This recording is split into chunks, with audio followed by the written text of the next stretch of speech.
Radio में मैं था 8 साल मुझे हो गए और उस बीच में रह कर के भी मैं समाज सेवा से जुड़ा रहा।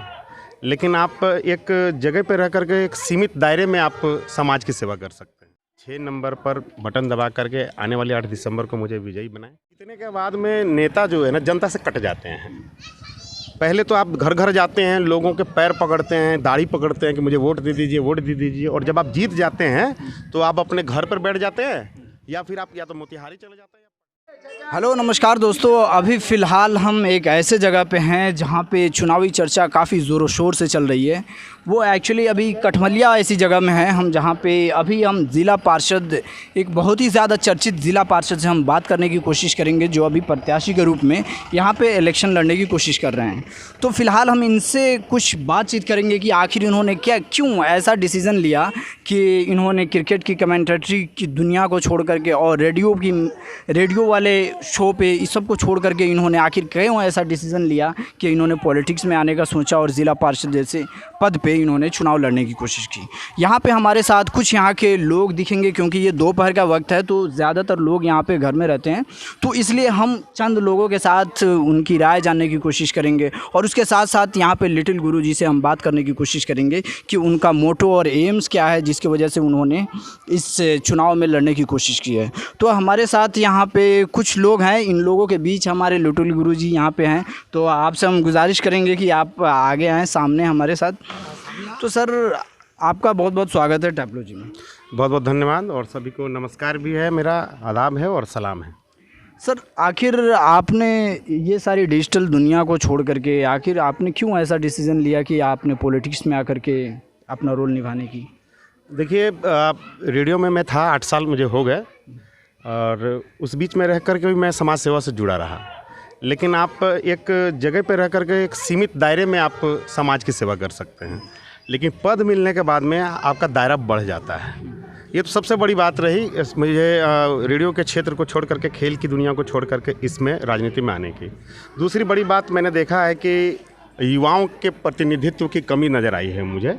हम 60% हैं युवा, अगर जो भी वोटर्स हैं, और हमारा प्रतिनिधि यहाँ ना के बराबर है। तो एक यूथ आइकन लोग मुझे मानते रहे हैं खेल की दुनिया से, तो खेल की दुनिया से निकलकर मैं यूथ को यहाँ पे रिप्रेजेंट करता हूँ। मैं चाहता हूँ कि अगर यूथ की दुनिया से भी निकल करके युवा का प्रतिनिधित्व करने के लिए कोई आए, और लिटिल गुरु उसी के लिए जाना जाता है। तो सर, आपका चुनाव का चिन्ह बता सकते हैं और उसका थीम क्या हो सकता है आपके मोटिव से? चुनाव चिन्ह तो मेरे यहाँ जो जिला परिषद क्षेत्र है चिरैया 43, उसमें 6ठे नंबर पे है प्रेशर कुकर छाप। तो जो भी हमारे जानने वाले हैं, जो हमारे क्षेत्र के जो भी वोटर्स हैं, युवा हों, वो चाहे बुज़ुर्ग हों, वो माताएं हों, बहनें हों, सभी से आग्रह है कि 6 नंबर पर बटन दबा करके आने वाले 8 दिसंबर को मुझे विजयी बनाएं। तो एक और बात सर, कि आखिर जब आपने डिसाइड कर ही लिया है कि इलेक्शन में लड़ना है हमें और ज़िला पार्षद के पद पे आपको यहाँ पे जनता के बीच रहना है, तो क्या अगर आपको जनता स्वीकार करती है तो आप सबसे पहली आपकी प्राथमिकता क्या होगी जनता के? देखिए, एक्चुअली क्या है ना कि जीतने के बाद में नेता जो है ना जनता से कट जाते हैं। पहले तो आप घर घर जाते हैं, लोगों के पैर पकड़ते हैं, दाढ़ी पकड़ते हैं कि मुझे वोट दे दीजिए, वोट दे दीजिए, और जब आप जीत जाते हैं तो आप अपने घर पर बैठ जाते हैं या फिर आप या तो मोतिहारी चले जाते हैं या पटना जाकर के कोई अच्छी सी जगह लेकर बैठ जाते हैं। लोग आपको खोजने को परेशान रहते हैं। तो ये सारी चीज़ें मुझे नहीं करनी। इसके लिए मैं जनता से जुड़ा रहूँ, उनसे कनेक्ट रह सकूँ। इसके लिए प्रतिदिन शिकारगंज जो हमारे जिला परिषद 43 का हार्ट है, वहाँ पर प्रतिदिन सुबह से लेकर के 9 बजे तक एक जनता दरबार का आयोजन होगा प्रतिदिन सुबह, जहाँ पर लोग आएंगे अपनी समस्याओं को लेकर के, और उनकी समस्याओं का समाधान भी होगा, और मैं जनता से भी कनेक्ट रह सकूँगा और जनता अपने नेता से भी कनेक्ट रह सकेंगे। ये एक सबसे बड़ी बात रही है, और बहुत सारे काम मुझे नज़र आ रहे हैं। देखिए, अभी पिछले 5 सालों की अगर बात करें, जिला परिषद चिरैया 43 में 4.5 करोड़ रुपए निर्गत हुए हैं, और एक अनुमान के अनुसार अगर गांव वाइज जो टोला टोली अगर जोड़ लें हम लोग, लगभग 40 की संख्या आती है हमारे जिला परिषद चिरैया 43 में, तो प्रति गांव 16 से 17 लाख रुपए का एक एवरेज आता है कि इतने रुपए का काम गांव में होना चाहिए।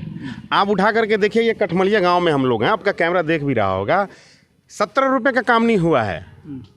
यहाँ पर 17 रुपये का काम नहीं हुआ है, और फिर दोबारा भी यहाँ लोग वोट मांगने आ रहे हैं। मुझे समझ नहीं आता है कि जीते हुए प्रत्याशी जिन्होंने काम किया ही नहीं है, वो किस मुंह से यहाँ पर वोट मांगने आ रहे हैं। जनता सबक सिखाएगी, मुझे विश्वास है। तो मतलब आपने तो उनकी बात बता दी, लेकिन आपका मतलब क्या ऐसा विजन है कि जिसको लेकर के सबसे पहली प्राथमिकता आप लोगों के दौरान क्या करना चाहेंगे? हाँ, मैं मुद्दे से हम लोग भटक गए थे। तो पहला तो जनता से कनेक्ट रहना, और दूसरा सबसे बड़ी बात है, देखिए मैं खेल की दुनिया से भी रहा हूँ। तो जो हमारे जो खेल रहे हैं अभी, क्योंकि प्लेटफॉर्म इधर नहीं है, बिहार क्रिकेट एसोसिएशन को भी मान्यता मिल गई है, लेकिन बिना पटरी के ट्रेन नहीं दौड़ सकती है। उसी तरह से अगर आपके पास संसाधन नहीं है तो आप आगे नहीं जा सकते। हमारे पास बहुत सारी प्रतिभाएं हैं जो आगे नहीं जा पा रही हैं। तो शिकारगंज जो ग्राउंड है, वहाँ पर अभी कुछ दिन पहले भी 6 करोड़ रुपए आए थे डीएम के पास निर्माण करने के लिए, लेकिन कोई यहाँ के जो लीडर्स हैं वो काफ़ी निष्क्रिय हैं। उन्होंने कोई यहाँ पर पहल नहीं की उसके लिए। और उन्होंने सोचा कि क्योंकि मैं उसमें पहल कर रहा था, तो उनको लगा कि अगर वो लोग करते हैं तो क्रेडिट मिराज उर्फ लिटिल गुरु को मिल जाएगा। उन्होंने नहीं किया। तो दूसरा जो मेरा सबसे बड़ा कदम होगा वो युवाओं के लिए जीतने के तीसरे महीने में यहाँ पर स्टेडियम निर्माण का होगा, शिकारगंज हाई स्कूल के खेल मैदान पर, जहाँ पर 10 खेल खेले जाएंगे। 10 खेलों की सुविधा होगी, क्रिकेट, फुटबॉल, कबड्डी, खो खो, आजकल तो कई सारे मुक्केबाजी, तलवारबाजी इत्यादि बहुत सारे खेल हैं। ट्रेनर की भी व्यवस्था होगी।